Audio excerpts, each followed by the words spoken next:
If you've ever reached that strange point in your English journey where you understand almost everything on paper, but conversations still feel slightly stiff or overly calculated, then this deep dive is for you. It's a moment many advanced learners recognize. You know the structures, you know the vocabulary, you can write emails that sound perfectly polished, but when you're actually in a real conversation, something feels a bit mechanical, like the gears are turning, but the movement isn't fully smooth yet. Today, we're going to work on the exact skills that help you cross that invisible border between being highly proficient and being truly fluent in a natural, flexible, emotionally intelligent way. That shift often requires more than learning hard words. It's about mastering the kind of language real people use to express subtle feelings, build rapport, handle complexity, and navigate moments where the stakes are genuinely high. And to do that, we're going to analyze real-world conversations built around actual human situations, not textbook examples, not scripted dialogues made to sound clean and simple.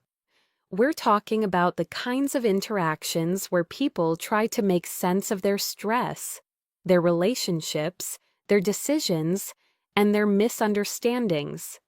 Because that's the reality of C2 communication, using language to think out loud, to regulate emotions, to negotiate meaning, and to build connection. Before we dive into the dialogues, let's ground ourselves in something practical. Language learning at the C2 level is not a straight climb. It's more like a long-distance trail with sudden turns, unexpected drops, and stretches where you might feel like nothing is happening.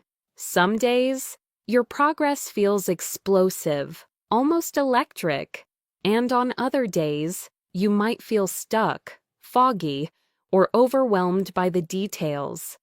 That fluctuation is normal. It's part of the process. Your goal isn't perfection, it's integration. How do you combine vocabulary, structure, tone, emotional awareness, and storytelling into something that feels real and effortless?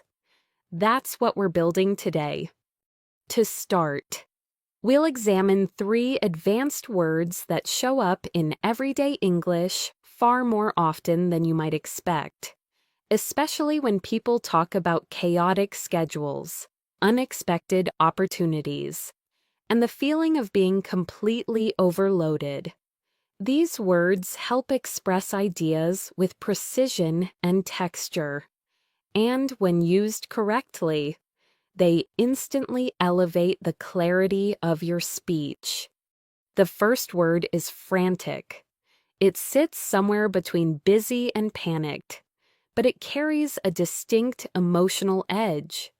When native speakers say a day was frantic, they mean it was fast-paced to the point of discomfort, where tasks overlap and their brain feels stretched thin. It's not total chaos, but it's close enough that you feel like you're barely keeping things together. You've probably heard people say something like, "The morning was completely frantic. I didn't even have time to breathe." That's not just being busy.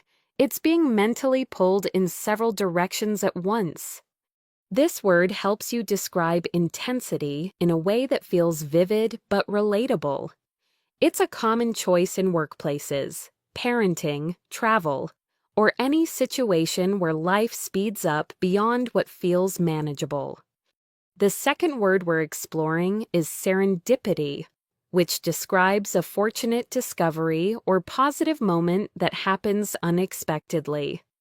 It's the kind of experience people talk about when they say, "I wasn't looking for this, but it found me anyway."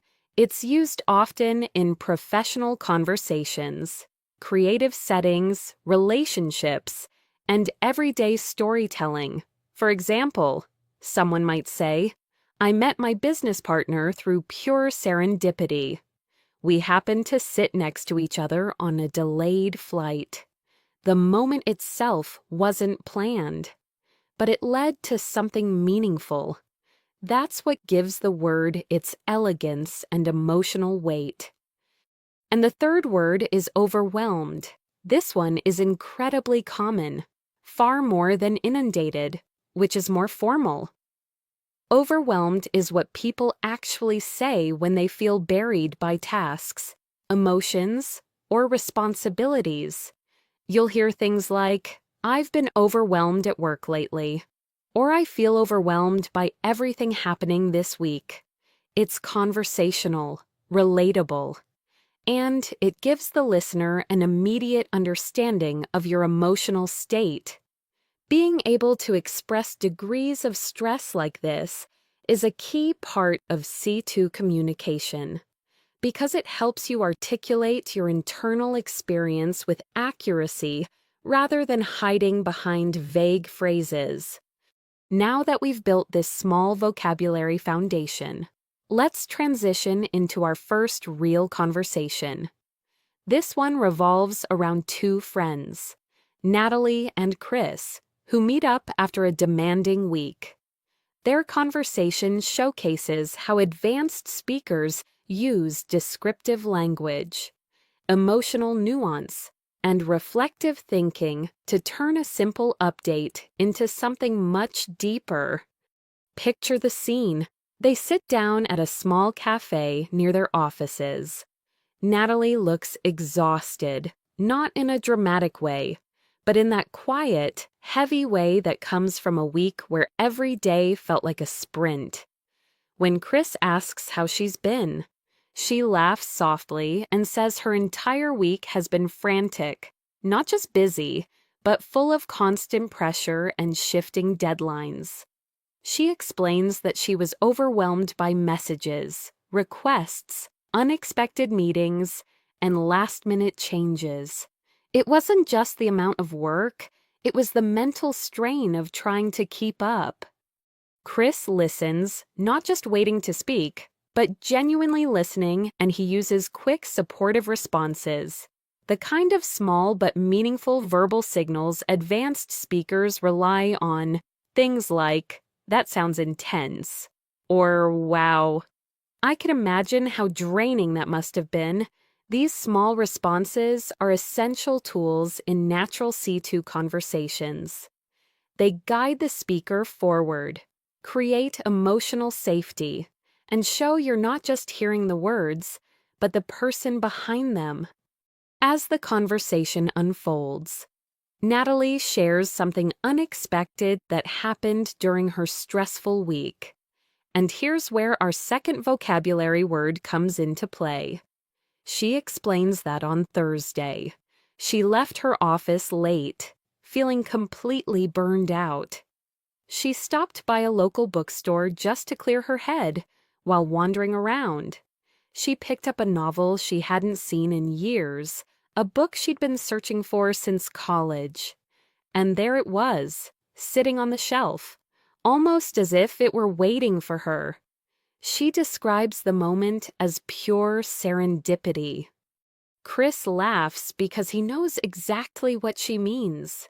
It wasn't life-changing, but it was one of those small, uplifting moments that feel almost magical because they arrive when you need them most.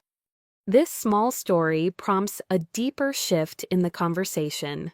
They begin reflecting on how unpredictable life can be, how a week that feels overwhelming and frantic can still hold pockets of beauty, comfort, or unexpected joy. And this is where advanced conversation naturally expands from describing events to extracting meaning from them. They talk about how sometimes the thing that keeps you going is a simple moment of serendipity, a reminder that not everything is pressure and deadlines. And Chris notes that moments like that often arrive when you're not actively looking for them, but when your mind is open enough to recognize them. This emotional reflection is the foundation of advanced fluency. It's not just vocabulary, it's the ability to move fluidly between experiences, emotions, insights, and small stories, all while keeping the conversation natural and grounded. And this is just the beginning. Chris then leans back in his chair, thinking for a moment before sharing something from his own week. He explains that he also had a series of overwhelming days. But the part that really got to him wasn't the workload itself. It was the feeling of constantly being on, constantly responding, constantly adjusting. He describes it as one of those weeks where your brain never truly rests, even when you finally get home. And he uses a phrase many native speakers rely on. I felt mentally stretched thin. It's a simple expression, yet it captures the exhaustion of trying to keep your thoughts organized when everything feels like it's happening at once. Natalie nods immediately because she understands that feeling too well. She says that when stress piles up, everything seems louder: emails, messages, even small inconveniences. But what she finds interesting is that despite the frantic pace, moments of clarity can still appear unexpectedly. That's when she brings the conversation back to her bookstore experience, saying that the simple act of holding that book reminded her she still has parts of her life untouched by work, untouched by pressure, something that belongs entirely to her. Chris smiles and adds a phrase common among native speakers. Sometimes the universe throws you a small lifeline. Whether you believe in luck, timing, or just coincidence. These moments feel grounding. They give you something to hold on to. And this is where Natalie's energy shifts. Her posture relaxes. She begins to reflect not just on the stressful week, but on the underlying reasons she felt so overwhelmed. She explains that the work itself wasn't the issue. It was the constant feeling that she had to keep up, to perform, to respond instantly, she says. It's like I'm always in reaction mode instead of actually living intentionally. That phrase, living intentionally, is something you hear often among native speakers who are struggling to balance their priorities. It points to a desire for more control, more clarity, more purpose. Chris listens closely, offering gentle prompts like, "What do you think triggered that? And do you feel that often?" These short questions are crucial elements of C2 level interaction. They guide the conversation deeper without dominating it. They show curiosity rather than judgment. Natalie considers the question. She explains that somewhere along the line, she stopped giving herself permission to slow down. She got so used to being productive that she forgot how to rest without guilt. And she realized that every time she felt overwhelmed, she blamed the workload instead of examining her habits. This reflection leads to the introduction of our next concept: the emotional layer of advanced communication, being able to express not just what happened, but why it affected you the way it did. This requires vocabulary that is both simple and precise. Words like drained, guilty, relieved, grounded, disconnected, or consumed. These are the emotional building blocks real speakers use daily. Chris recognizes the shift and responds with something supportive but authentic. That makes total sense. When you're stuck in that cycle, it's hard to even notice you're in it. He doesn't offer solutions immediately. He doesn't minimize her experience. He stays present, which is one of the most powerful conversational skills at the C2 level. Then he shares his own moment of clarity from the week. He explains that on Wednesday. After a long string of meetings, he went out for a short walk just to breathe, and without planning it, he bumped into an old friend he hadn't seen in years. What started as a quick hello turned into a meaningful 20-minute conversation that shifted his whole mood. He calls it a small reset, a phrase native speakers use to describe those brief experiences that help you recalibrate mentally. Natalie laughs because she can picture exactly how that feels. The spark of connection, the unexpected comfort, she says. It's amazing how something so random can completely change the tone of your day. And Chris agrees, adding, "Those spontaneous interactions remind you you're still human, not just a task machine."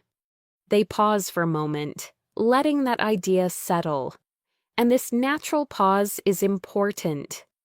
In advanced conversations, silence isn't awkward. It's a sign of processing, of mutual understanding. It gives space for emotions to settle and new thoughts to rise. Then Natalie leans forward, her tone shifting with curiosity. She asks Chris whether these moments, his unexpected meeting, and her bookstore discovery might be telling them something about the pace they've both been living at. She wonders if the reason these moments feel so powerful is that they stand in contrast to everything else, the rush, the noise, the constant multitasking. Chris nods thoughtfully and says, "Maybe it's not the moments themselves. Maybe it's the reminder that we actually need space for things to happen." This idea resonates with both of them, and the conversation gently transitions from storytelling into reflection about life, priorities, and emotional well-being. This is a defining feature of advanced communication. A conversation begins with daily stress, but gradually unfolds into something more introspective, meaningful, and relational. It's not forced, it's not academic. It's simply how real conversations evolve when people feel safe to share openly. Now, before moving to the next scenario, this dialogue gives us several key takeaways that are worth highlighting for your own fluency.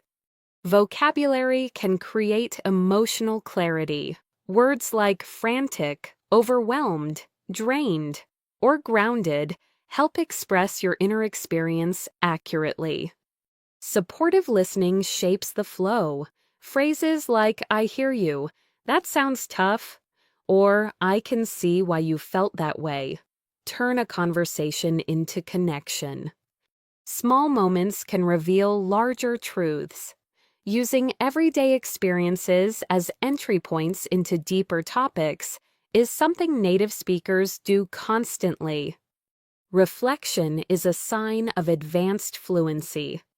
Being able to step back and analyze why something affected you shows mastery beyond grammar. And now that we've explored stress, pace, and emotional awareness, it's time to shift into another crucial area of C2 communication, handling delicate relational moments where honesty and respect intersect.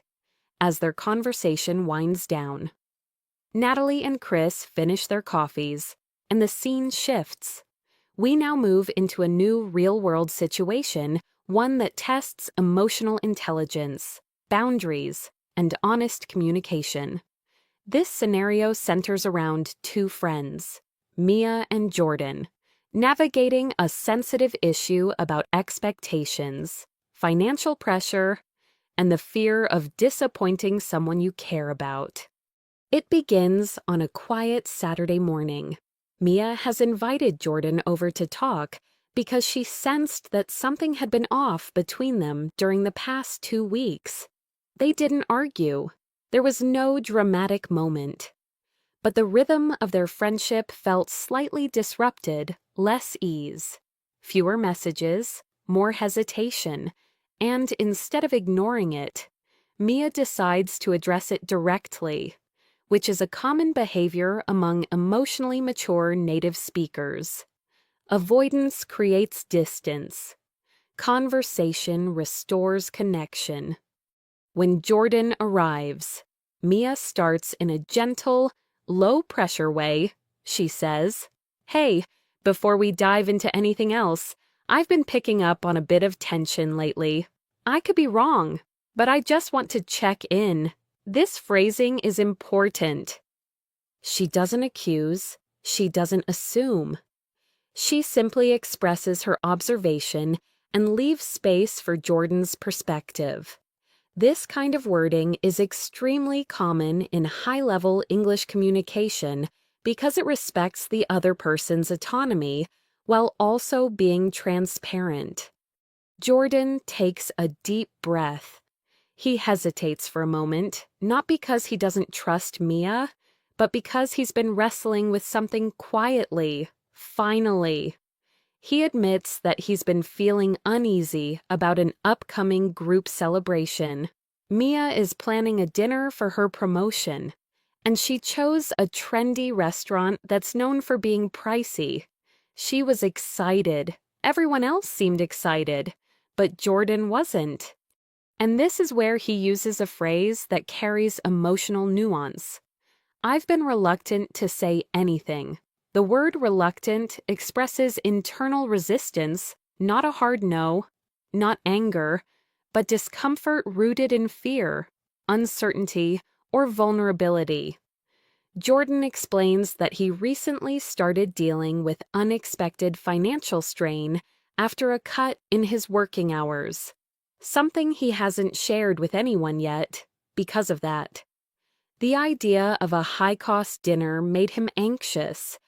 What matters here is not just the content, but the tone. Jordan isn't dramatic. He isn't complaining. He's simply being honest about his circumstances, and that honesty is a key element of advanced communication. He says, "I didn't want to be the one who ruined the plan. I didn't want to make things awkward, but the truth is, I can't afford something like that right now. And I've been stressing about how to tell you." This admission immediately softens the atmosphere. Mia's facial expression shifts not to frustration, but understanding. She says, "Thank you for telling me. I could sense something was weighing on you, but I didn't know what it was." Notice how she validates his feelings before addressing the situation itself. Validation builds trust, and it signals that the relationship matters more than the event. She continues, "Honestly, I think I've been missing the subtle signs. You've been quieter lately, and we haven't hung out as much. I should have checked in sooner. Here." She uses the word subtle to describe small behavioral cues, tiny shifts in tone, timing, or emotion that often carry hidden meaning. Native speakers rely heavily on this vocabulary when discussing emotional awareness. Jordan looks relieved. He explains that he never intended to hide anything. He simply felt embarrassed. And embarrassment is a powerful emotion that often leads people to retreat instead of communicating. He says, "I know it's not a huge deal in the grand scheme of things, but I really didn't want to disappoint you." Mia shakes her head gently. "You're not disappointing me, if anything. It means a lot that you trust me enough to tell me how you're actually feeling." Her tone is warm but firm, embodying something essential assertiveness combined with compassion. In English-speaking cultures, being assertive doesn't mean being loud or demanding. It means being clear, honest, and respectful, and Mia models that perfectly here. She then admits something unexpected. She wasn't fully comfortable with the original plan either. She chose the expensive restaurant because she thought that's what people expected for a celebration, not because she genuinely wanted it. In her words, I felt like I was supposed to make it fancy, even though a smaller, more relaxed evening sounds way more like me. This revelation surprises Jordan. It also shifts the dynamic entirely, suddenly.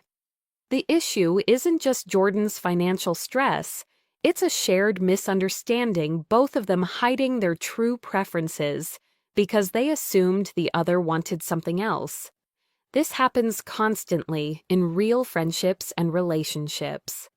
Two people acting based on imagined expectations instead of honest communication. Jordan laughs quietly, shaking his head, so we were both uncomfortable. And neither of us said anything. And Mia replies, "Pretty much. That's what happens when we try to be polite instead of honest." This mutual admission transforms the tone of the conversation. What started as tension becomes connection. Mia suggests an alternative, a small dinner at her apartment with home-cooked food, something warm, affordable, and personal. Jordan smiles immediately. "That sounds perfect," he says, genuinely relieved. This shift demonstrates one of the most important communication skills at the C2 level, the ability to pivot, to recognize when a plan no longer serves the people involved and change direction with care and respect. But the conversation isn't over yet. Jordan uses this moment of honesty to share something deeper. He says, "I think I've been avoiding talking about money because it makes me feel less capable, less put together," Mia responds. "We all go through tough seasons. It doesn't define you, and it doesn't make you any less of a friend." This right here is advanced fluency, not just linguistically, but emotionally. Being able to articulate shame or fear, and being able to respond with empathy, shows maturity in communication that no vocabulary list alone can teach. As the conversation wraps up, Jordan expresses gratitude, not with grand speeches, but with a simple, authentic line native speakers often use. "I really appreciate you listening. It means more than you know." Mia smiles and says, "Always. That's what friends are for. Next time, let's just promise to be a little more upfront with each other." They laugh, and the tension dissolves completely. This scenario teaches several powerful lessons for your own English fluency. Reluctance is often rooted in vulnerability. Being able to express that gently builds deeper connection. Assertiveness is kindness with clarity. It creates safety and prevents misunderstandings. Subtle cues matter. Catching small shifts in behavior is part of advanced communication. Honesty removes unnecessary pressure. Most conflicts fade quickly when both sides share the truth.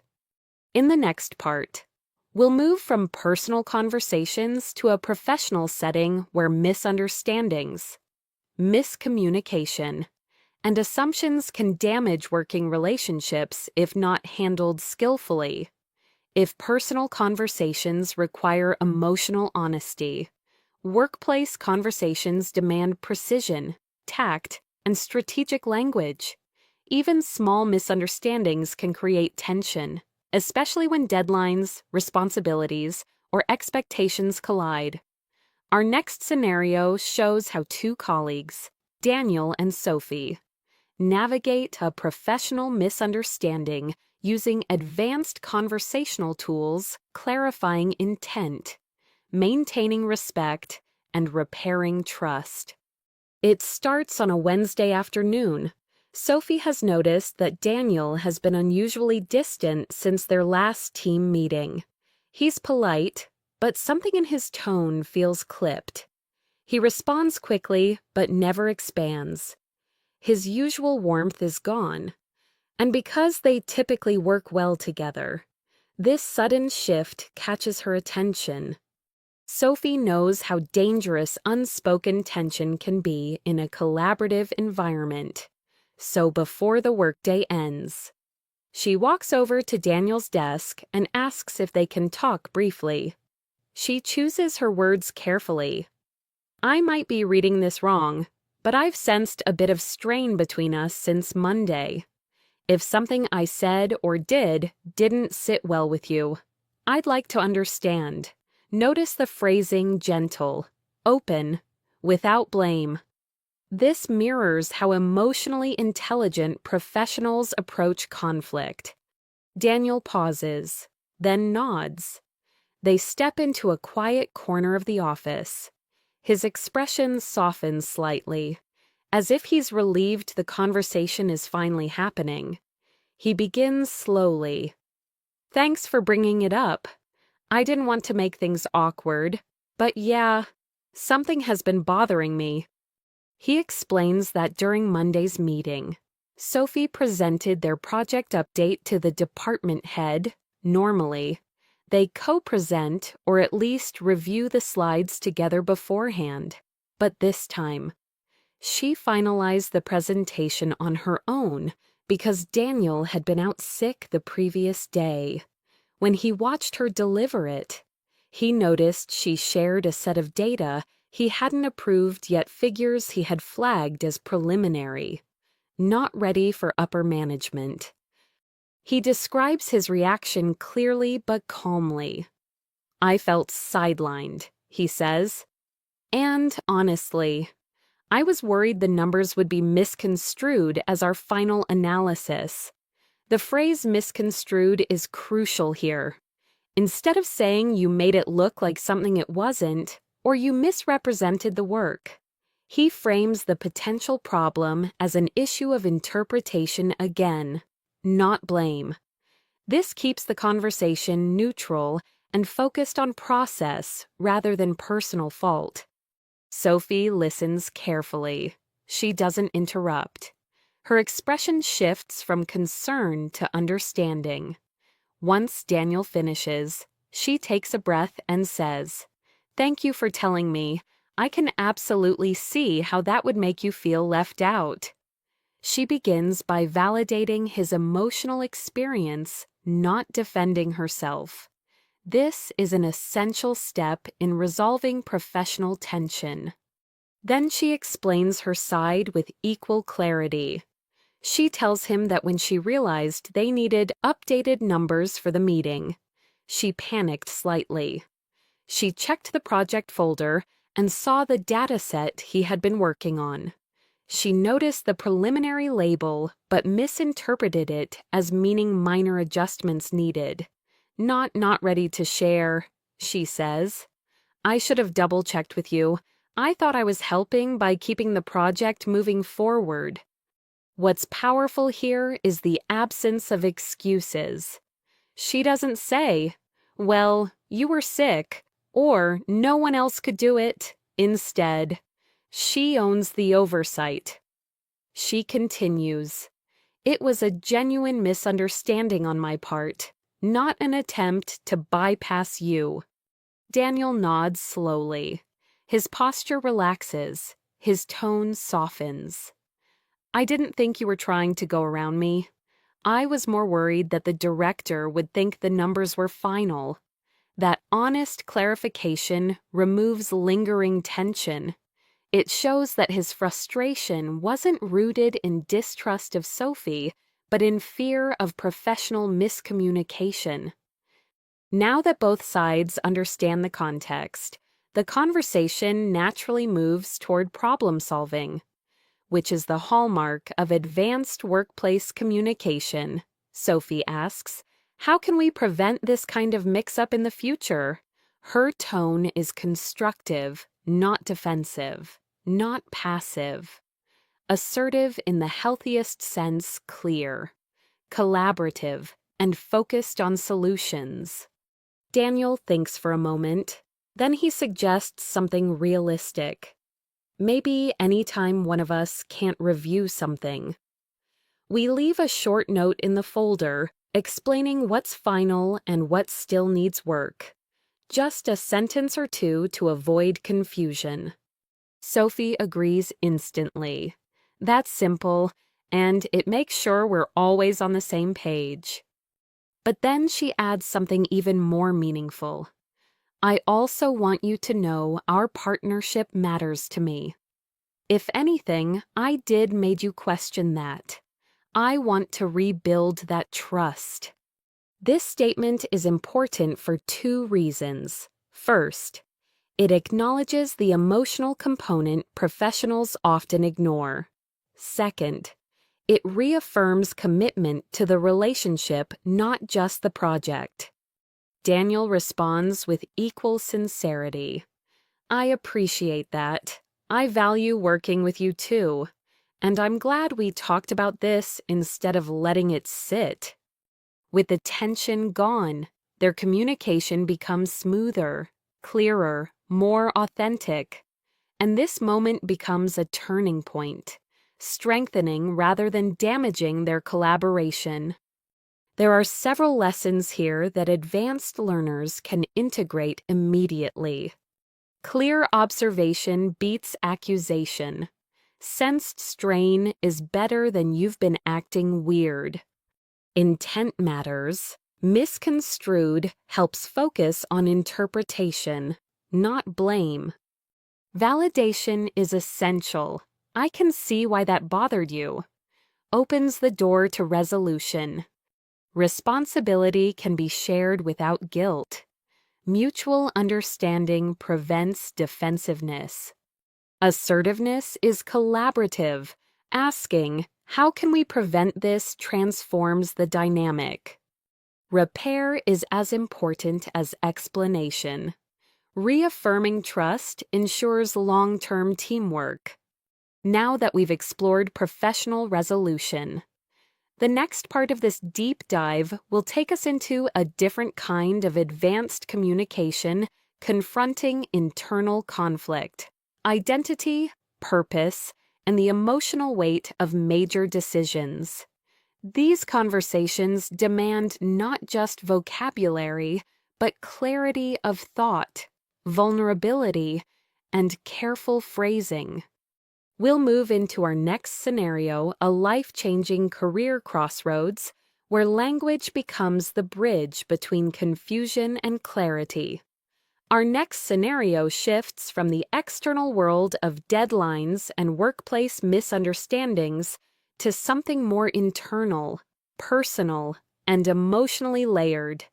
It's about the kind of conversation people have when they are facing a major life decision, a pivot point where logic, ambition, fear, and identity collide. These conversations are some of the hardest to navigate, even for native speakers, because they require clarity without rigidity and honesty without emotional overload. This scenario features two longtime partners, Ethan and Claire, sitting at their kitchen table late in the evening. The room is quiet except for the soft hum of the refrigerator. Claire has sensed for weeks that Ethan has been wrestling with something heavy, something he hasn't been ready to articulate. He still goes to work, still does his chores, still talks about daily things, but there's a subdued energy around him, a distance in his eyes that feels unfamiliar. Ethan finally breaks the silence. He begins with a line that instantly signals emotional depth. I've been doing a lot of thinking lately, and I need to talk to you about something that's been weighing on me. The phrase weighing on me is one native speakers often use to describe emotional pressure that builds internally. Claire sets down her cup and listens without interrupting. She already senses the seriousness behind his tone. She says softly, "I'm here. What's been going on?" Her response is open, calm, and inviting a model of emotionally intelligent listening. Ethan takes a breath, trying to find the right words. I think I've reached a point where I can't ignore how disconnected I feel from my work. It's like I'm showing up physically, but mentally I'm somewhere else.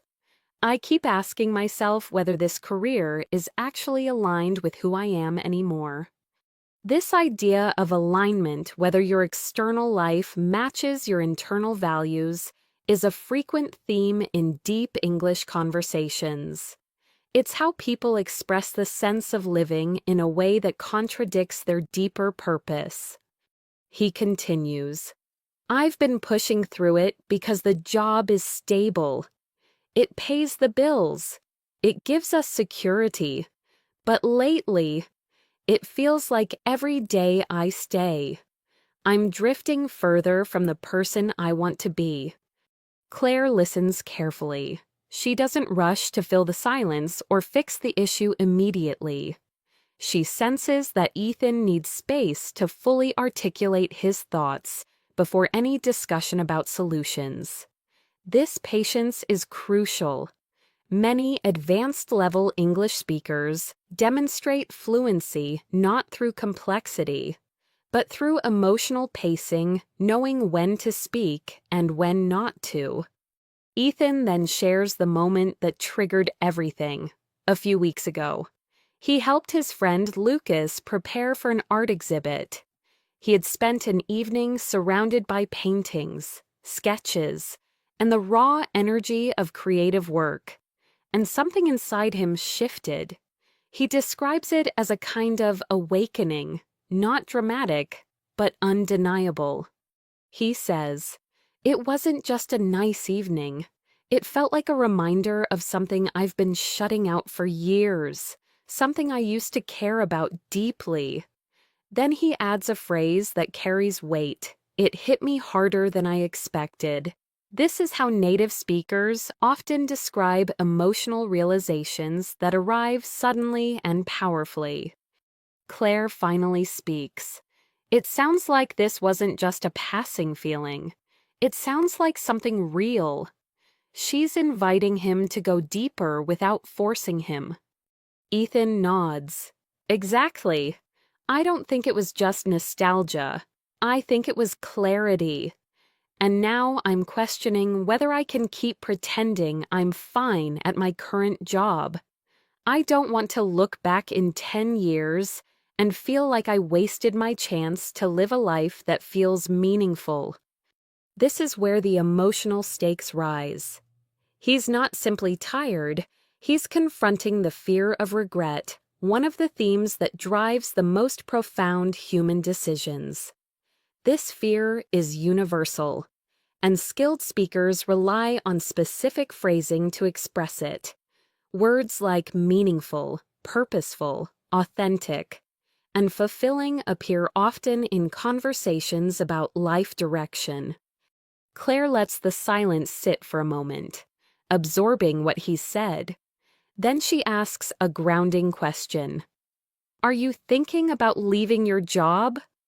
Her tone is neutral, not panicked, not judgmental. She's clarifying, not assuming. Ethan hesitates. I don't know yet.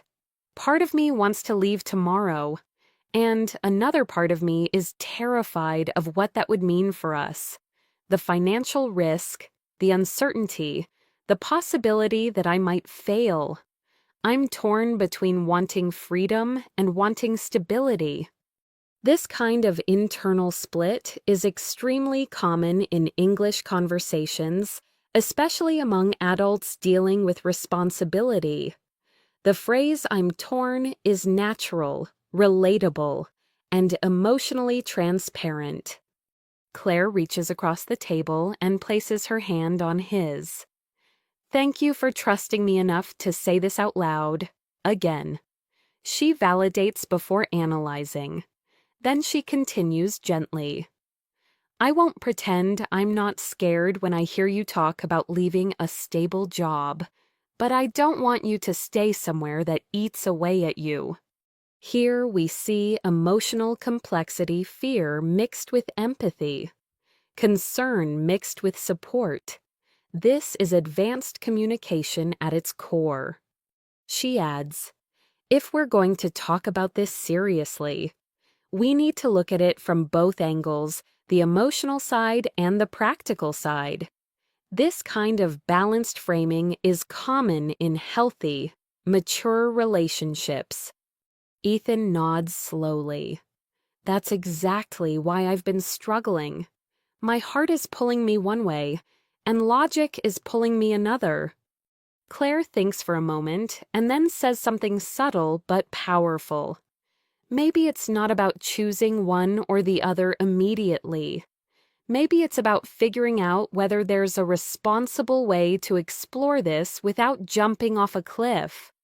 This metaphor, jumping off a cliff, is extremely common when talking about big risks. But what Claire is suggesting here is a middle path, a softer approach, something between staying and leaving. She continues, what if you started by dipping your toes into the creative world again? Take a class, volunteer for a project, work with Lucas more often. See if this feeling grows or fades. Ethan looks relieved. That actually makes sense. I've been thinking in extremes, stay forever or quit immediately. Maybe I need to slow down and test the waters. Their conversation shows how advanced speakers often use metaphors drifting, awakening, alignment, jumping off a cliff, testing the waters to express internal states that don't easily fit into simple vocabulary. Claire smiles gently. We don't have to have all the answers tonight, but we can make a plan, together. This final line reinforces collaboration, partnership, and shared responsibility cornerstones of high-level interpersonal communication. The key lessons from this scenario: advanced fluency requires emotional accuracy. Phrases like "I'm torn," "It's been weighing on me," or "I feel disconnected" communicate real internal conflict. Metaphors make abstract feelings tangible. Native speakers frequently rely on visual language to express psychological states. Balanced communication creates safety. Acknowledging both feelings and practicality prevents conversations from becoming reactive. Clarity grows through dialogue. Speaking thoughts out loud helps organize them. Conversation becomes a tool for self-understanding. Next, we'll move to another reality: how people repair trust when intentions are misunderstood, and how specific phrasing can turn tension into transparency. Before we move forward into new material, we transition into a fresh situation that continues the theme of emotional clarity, but with a different focus: misinterpreted intentions, and the delicate work of rebuilding understanding when someone feels hurt, unseen, or misunderstood. These situations are incredibly common in real life, and the way native speakers navigate them involves subtle phrasing, careful pacing, and a deep awareness of tone. This new scenario takes place between two close friends, Ava and Marcus. Normally, their conversations flow effortlessly. They joke, they confide, they make plans. But recently, Ava has sensed a noticeable shift. Marcus has become withdrawn. Shorter replies, slower responses, less eye contact. And because she knows him well, she recognizes this isn't random moodiness, it's discomfort. One evening, after they meet for a quiet walk around their neighborhood, Ava gently opens the door to the conversation. She says, "Hey, I've been picking up on a change in your energy lately. If something's on your mind, I'd really like to understand." This phrasing is intentional. She describes what she observes rather than assigning meaning to it. Change in your energy is soft but clear, avoiding loaded interpretations like "you've been acting weird." Marcus exhales. almost as if the question releases something he's been carrying. He hesitates, then says, I didn't want to make this awkward, but yeah, I've been feeling a little strange about something that happened last week. Ava's tone stays calm. Okay, I'm listening. He shifts his weight and finally explains. When we were at dinner with your coworkers, you made a joke about me always being late to everything. Everyone laughed, and I know you didn't mean anything by it, but I felt exposed. He pauses, searching for the right word, maybe even embarrassed. This is a real, relatable situation, minor on the surface, but carrying emotional depth. Ava's eyebrows lift slightly. She hadn't expected that. She remembers the moment clearly, but in her mind, it was harmless teasing. She responds carefully.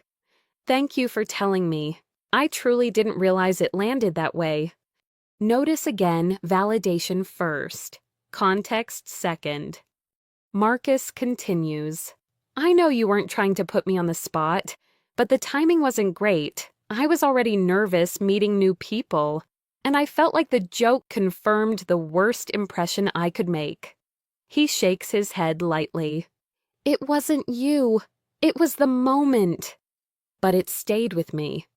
He uses a phrase native speakers lean on, it stayed with me, meaning it lingered emotionally, long after the event.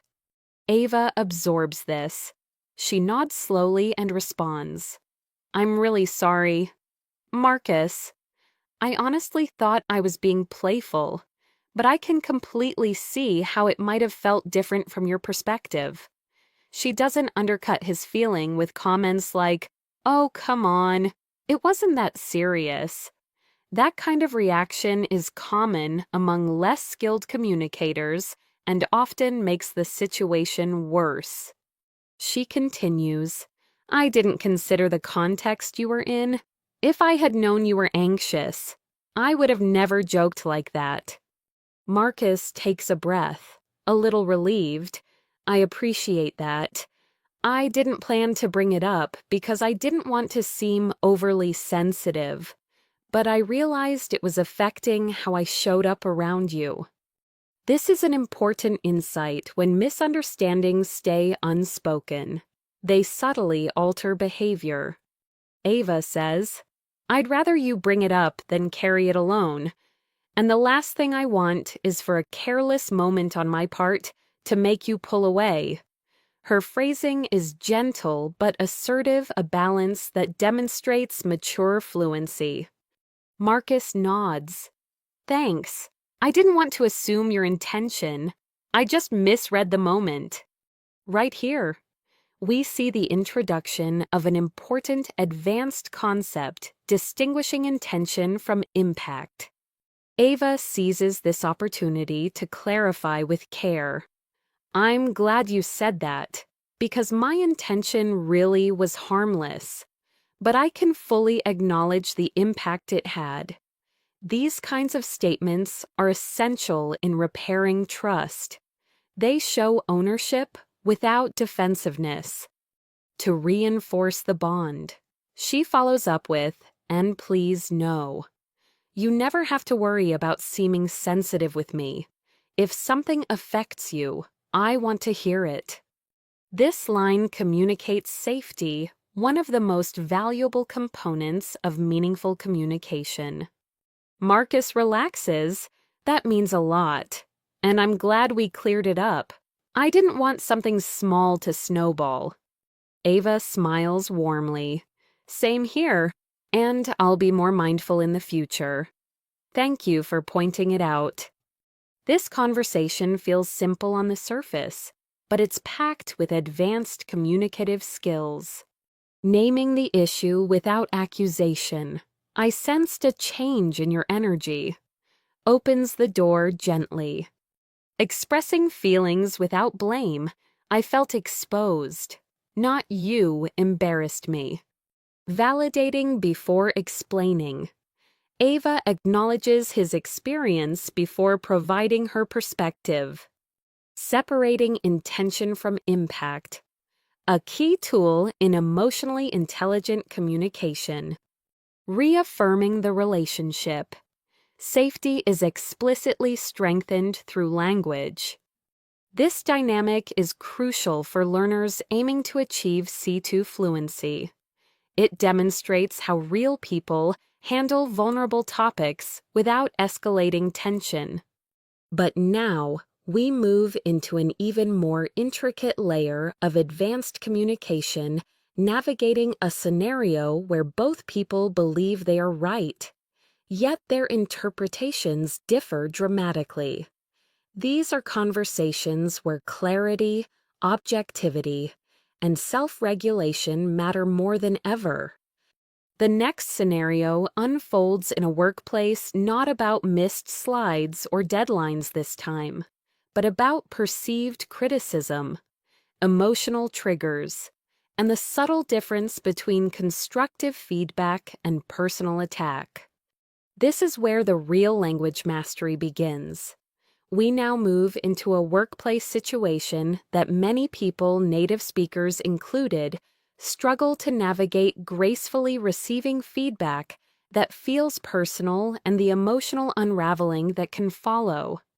At the C2 level, mastery involves more than vocabulary.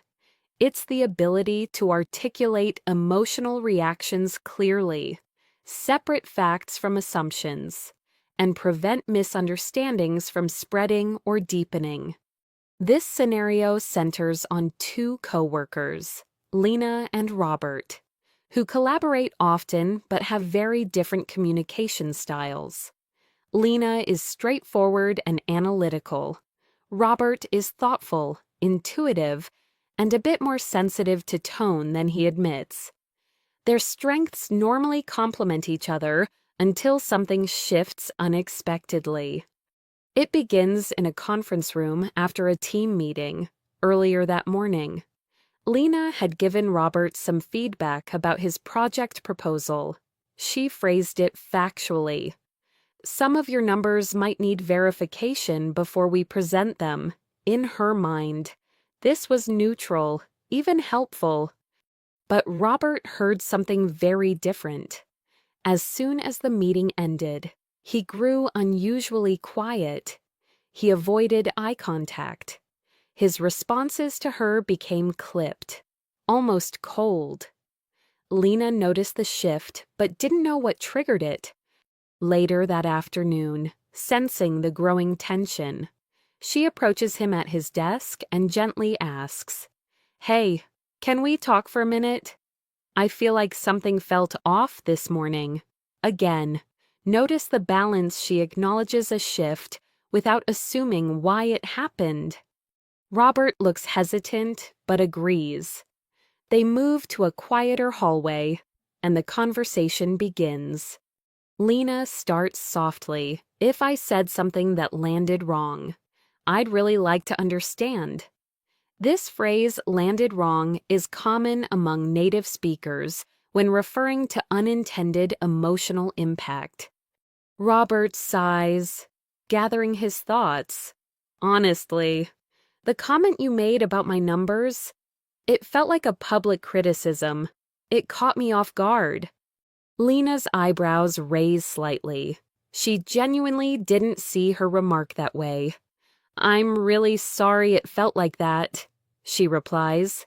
"That wasn't my intention at all." But Robert isn't done. "I know you weren't trying to undermine me, but when you said that in front of everyone, I felt singled out." He pauses, searching for a phrase that captures the nuance.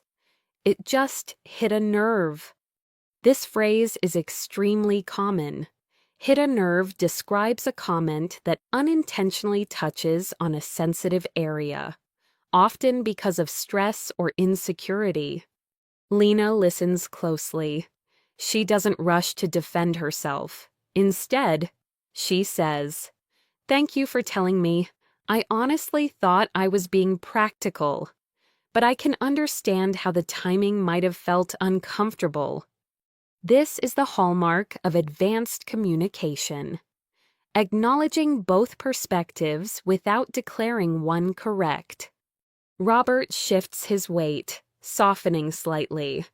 I've been anxious about that proposal.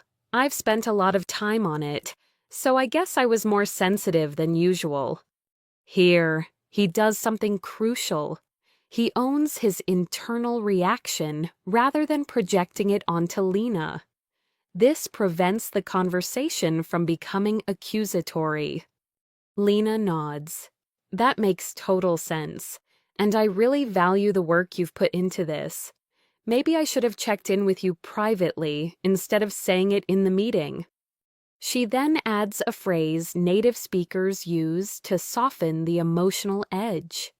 I'm sorry for the way it came across, again focusing on the impact, not assigning blame. Robert exhales. Some tension leaves his shoulders. I appreciate that. I didn't want to make a big deal out of it. I just needed to be honest about how it felt. This honesty creates a turning point in the conversation. Now that the emotional air is clear, they shift into practical territory. Lena says, "How about from now on, if either of us spots something that needs adjusting, we bring it up privately first. That way, we're aligned before the team sees anything." Robert smiles slightly. That would help a lot. And I'll try not to jump to conclusions about your tone. Sometimes I let my stress color things. This moment is key.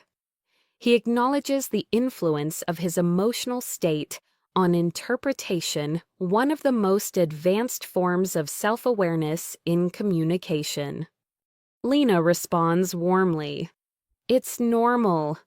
We all have days where things feel heavier than they are. Their conversation ends not only with the misunderstanding resolved, but with their professional relationships stronger than before. They didn't just fix the issue. They learned how to communicate better going forward. Several notable C2-level strategies appear in this exchange. Naming emotional triggers calmly. It hit a nerve. I felt singled out. Both express emotion without blame. Clarifying intention without invalidating impact. I didn't mean it that way, but I understand how it came across. Repairing trust directly. I'm sorry for the way it landed. Co-creating future habits. Let's talk privately first next time. Recognizing internal bias. I let my stress color things. This kind of communication is not about fancy vocabulary. It's about clarity, honesty, and emotional maturity.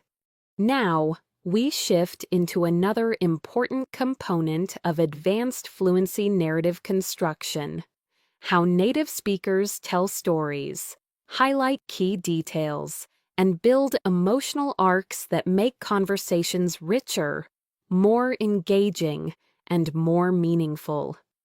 Our next scenario: two siblings reflecting on a family moment that shaped the way they see responsibility, gratitude, and adulthood.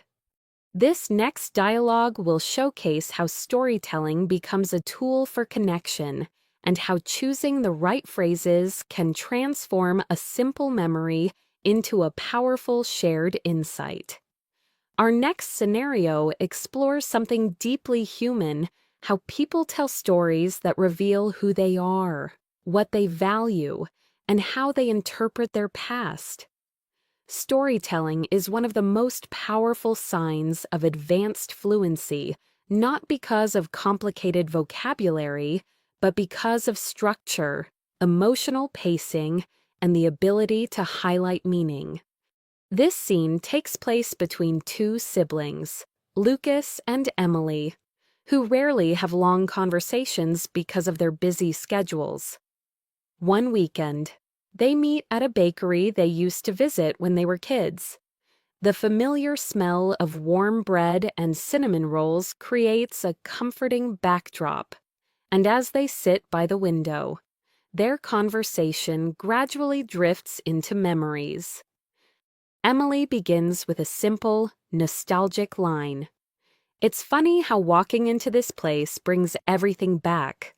Lucas smiles, nodding. "Yeah, it's like the past is sitting at the table with us. This metaphor light, poetic. But natural is the kind of phrasing advanced speakers use without forcing it." Emily takes a sip of her coffee and says, "Do you remember that winter when Mom got sick and Dad had to work late every night?" Lucas nods immediately. "Of course. Everything felt heavier back then." Emily continues, "I've been thinking about that time a lot recently. Back then, I didn't realize how much pressure you were under." Lucas raises an eyebrow. "Me, I thought you were the one carrying everything." This small moment sets the stage for a deeper narrative. Emily explains, "I was overwhelmed, sure, but you were the one who always stepped in whenever something slipped through the cracks. You acted like it was no big deal, but I could tell you were stretched thin." She uses the phrase stretched thin, a common, natural expression describing emotional or mental exhaustion. Lucas laughs softly. "I didn't think you noticed." "I did," Emily replies.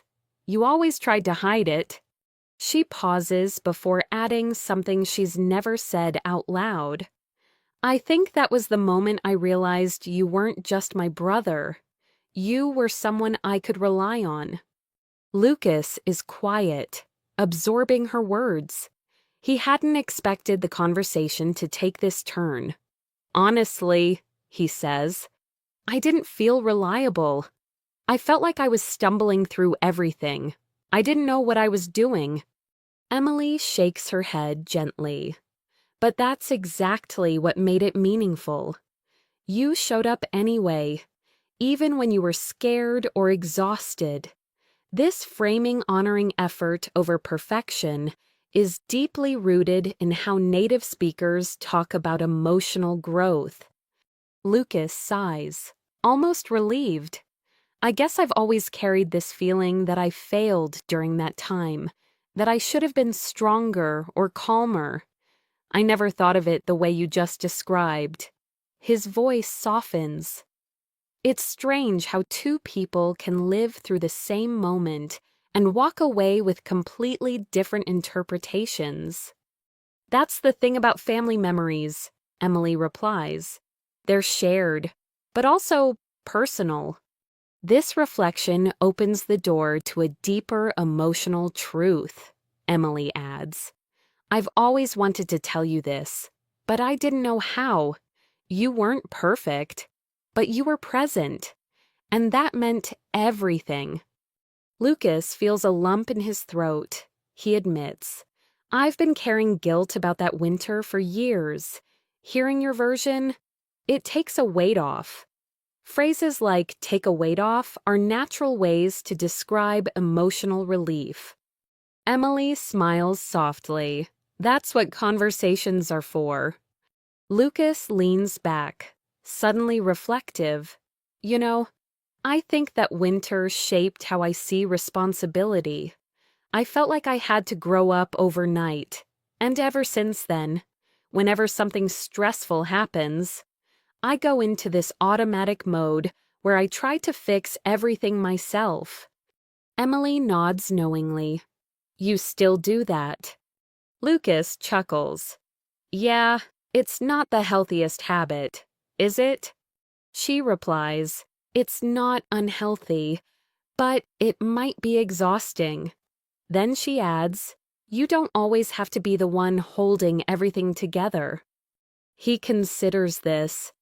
"I guess I've never learned how to ask for help without feeling like I'm burdening someone." Emily responds with one of the most emotionally intelligent lines native speakers use. "Asking for help isn't a burden, It's an invitation. It tells people you trust them. This sentence shifts something inside Lucas. He sits quietly for a moment before admitting, "I've never thought of it that way." Emily then shares her own reflection. "That winter also shaped me. I learned how strong people can be when they're supported, even if the support is imperfect." Lucas smiles. "You know, I always assumed you saw me as the one who was falling apart. It never crossed my mind that you saw me as strong." Emily leans forward. "That's why we need conversations like this. They fill in the missing pieces." The moment softens further as Lucas says, "I'm glad we're talking about this now. It feels overdue." Emily nods. "Better late than never." Then Lucas adds a phrase that captures emotional reconciliation beautifully. It feels like something just clicked into place. Emily laughs. "Same." This entire exchange demonstrates several advanced communication skills. Narrative depth through emotion, not complexity. Simple words, reliable, overwhelmed. Relieved carry powerful meaning. Perspective exchange. Understanding that two people can interpret the same event differently. Acknowledgement of vulnerability. Admitting fear, guilt, or exhaustion without dramatizing. Relational reassurance. You weren't perfect, but you were present is the kind of gentle truth that strengthens bonds. Using metaphor naturally. The past sitting at the table with us takes a weight off. Something clicked into place. Each of these expressions adds texture without sounding exaggerated. Their conversation ends with something quiet but powerful, a shared understanding that the past didn't break them, it shaped them, and that their versions of those memories now fit together like two halves of one story. But our deep dive isn't finished yet. Next, we shift to a more analytical exploration, how people articulate complex decisions while balancing logic, fear, and emotional stakes. This final long scenario brings together everything we've practiced: nuance, advanced vocabulary, emotional clarity, and real-life decision-making. Our final scenario brings us into the heart of complex decision-making, the kind that keeps people awake at night, where logic and emotion wrestle for control. These conversations show the highest level of English communication because they require precision, vulnerability, and the ability to articulate abstract thoughts without losing clarity. In this situation, two close friends, Daniel and Priya, meet at a quiet rooftop lounge after work. The city hums softly below them, lights flickering like a restless sea. Daniel has been unusually quiet all evening, his mind clearly elsewhere. Priya senses it and finally asks, "You've been distant tonight. What's going on?" Her tone is gentle but direct, exactly how native speakers address emotional withdrawal when trust is already established. Daniel exhales, rubbing his hands together. "I've been carrying something for a while, and I think I'm finally ready to talk about it." Priya nods. "I'm here. Take your time." These simple lines demonstrate emotional permission, an important aspect of deep communication. Daniel begins slowly. "I'm thinking about leaving my job." Priya's eyebrows lift, not in shock, but in recognition of the weight of the statement. "That's huge. What brought this on?" He searches for the right words. It's not one moment. It's more like a pattern that's been building for months. Every day feels like I'm drifting further from the life I actually want. And the more I ignore it, the heavier it feels. Priya listens closely. Words like drifting and heavier tell her this isn't just dissatisfaction, it's identity-level discomfort. Daniel continues, I've spent the last 10 years climbing this ladder because I thought it was the smart thing to do. Stable income, clear path, impressive title. But lately, it all feels hollow. The word hollow carries emotional depth. It's frequently used by native speakers to describe success that looks good externally but feels empty internally. Priya nods slowly. When did you start feeling this way? Daniel laughs without humor. I think I ignored the signs for years. But the tipping point happened last month. I was mentoring a junior designer, and watching him talk about his side projects, I felt this sudden jolt, like I was looking at a version of myself I abandoned along the way. He pauses, trying to articulate something slippery. It wasn't envy, it was recognition, like I was staring at the passion I used to have. Priya leans in. That must have been intense. Daniel nods. It was, and it forced me to admit something I've been avoiding. I don't want to build someone else's dream anymore. I want to build my own. This line marks a turning point. It reveals ambition, frustration, and longing all at once. Priya takes a breath. So what's stopping you? Daniel answers immediately. Fear. He lets the word sit in the air. Fear of instability. Fear of disappointing people. Fear of making the wrong choice and realizing I threw away the security I worked so hard for. He shakes his head. I keep imagining every worst-case scenario. Priya's voice softens. That's understandable. Fear is part of any major transition, Daniel adds. But it's not just fear, it's responsibility. I've built my entire life around being dependable, predictable, reliable. Walking away from that feels irresponsible. Here, he uses a technique common in advanced emotional conversations, naming the competing values. Security versus authenticity, stability versus fulfillment, external expectations versus internal truth. Priya takes a thoughtful pause before responding. Can I be honest? Daniel nods. You sound like someone who's already made the decision emotionally, but hasn't given himself permission to say it out loud logically. Daniel freezes. Her words strike something deep. He murmurs, maybe. Priya continues gently. You're not reckless. You're not impulsive. If you're feeling this strongly, it's not a whim, it's a signal. Daniel lifts his eyes. But what if the signal is wrong? Priya replies with a phrase native speakers use when confronting uncertainty. No path guarantees anything, but ignoring the truth you already feel, that's the one choice that guarantees regret. Daniel leans back, absorbing that. So what do I do? Quit tomorrow, take a leap of faith. Priya smiles slightly.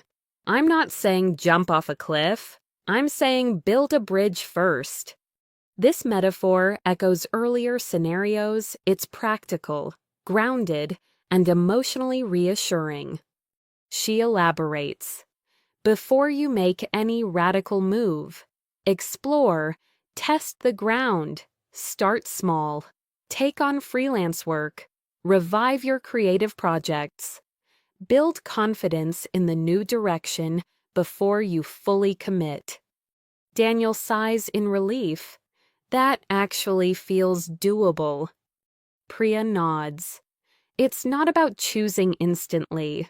It's about gathering enough clarity that the next step feels intentional, not rushed. Daniel looks out over the skyline. I just want my life to feel meaningful again. I'm tired of living in survival mode. Priya responds softly. Meaning comes from alignment, not avoidance. And you're finally listening to yourself. He smiles weakly, but it's the smile of someone who has just felt a weight shift slightly but noticeably. Daniel quietly admits, I didn't realize how much I needed to say this out loud. Priya places a hand on his shoulder. That's what friends are for. Then she adds one more line, simple, grounding. Profoundly native. You don't have to figure out everything tonight. You just have to stop pretending you're fine.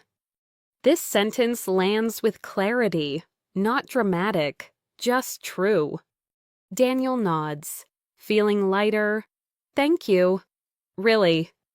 The scene ends quietly, but with a new sense of internal direction.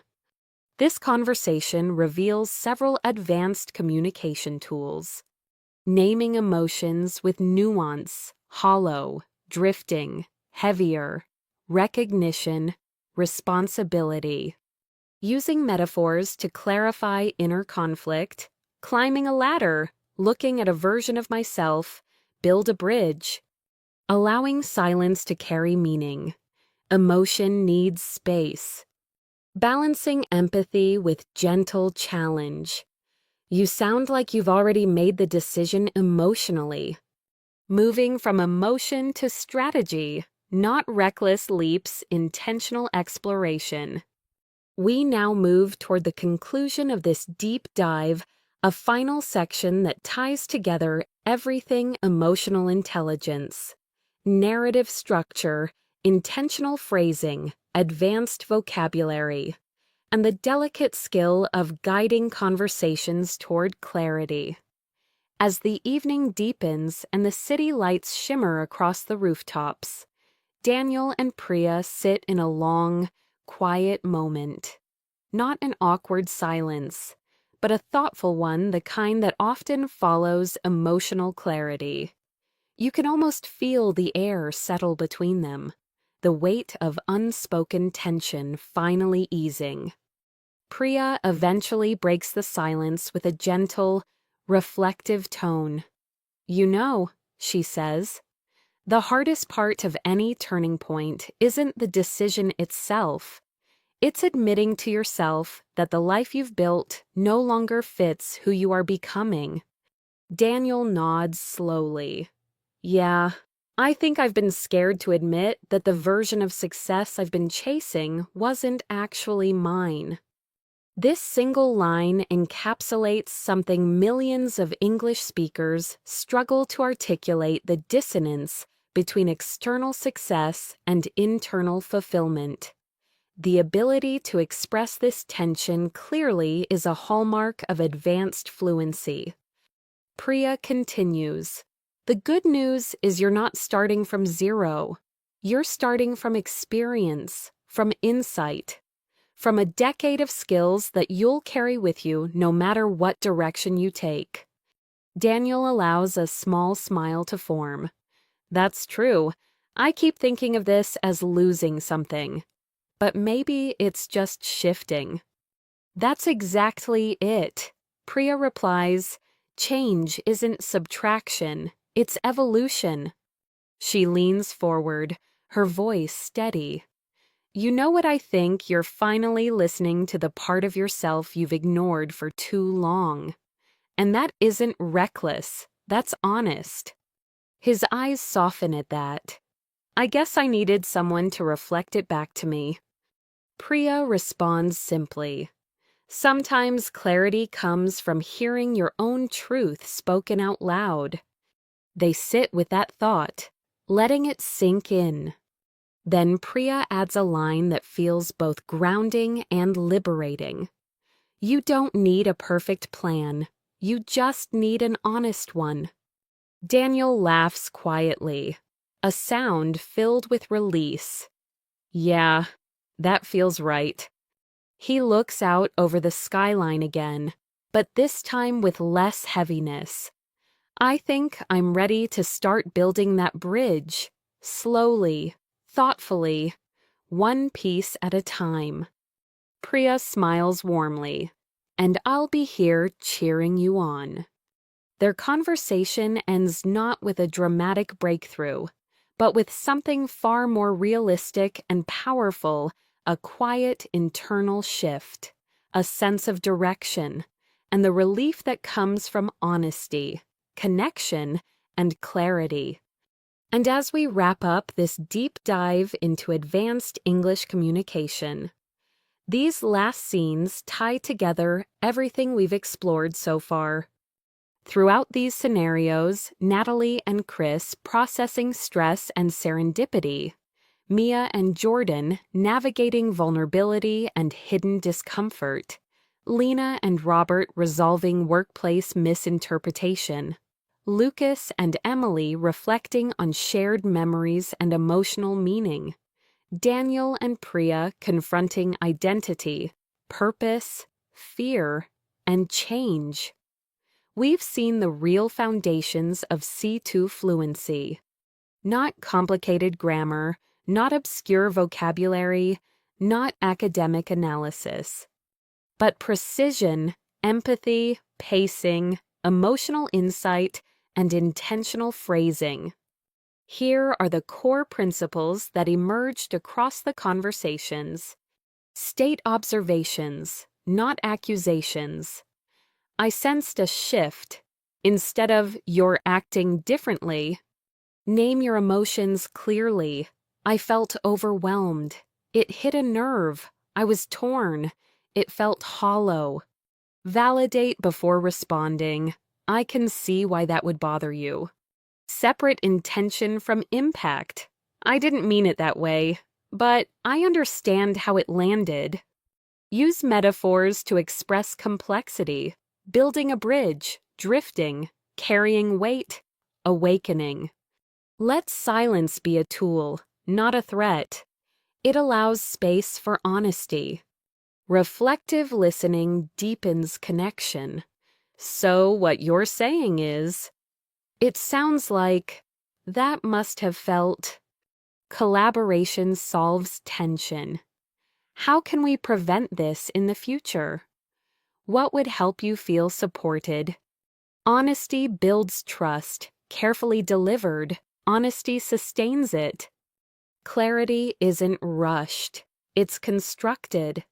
One moment after another. One phrase at a time.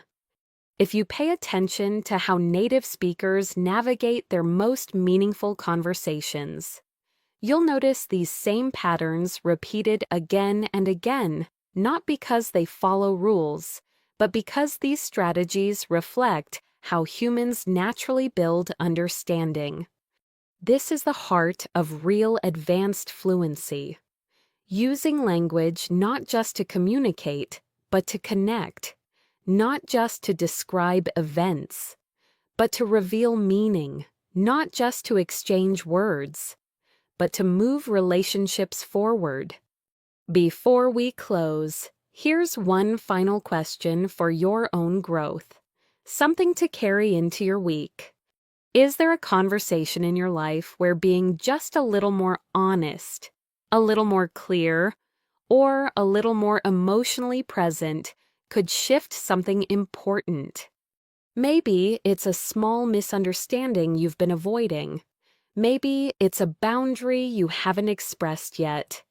Maybe it's a truth you haven't allowed yourself to say out loud.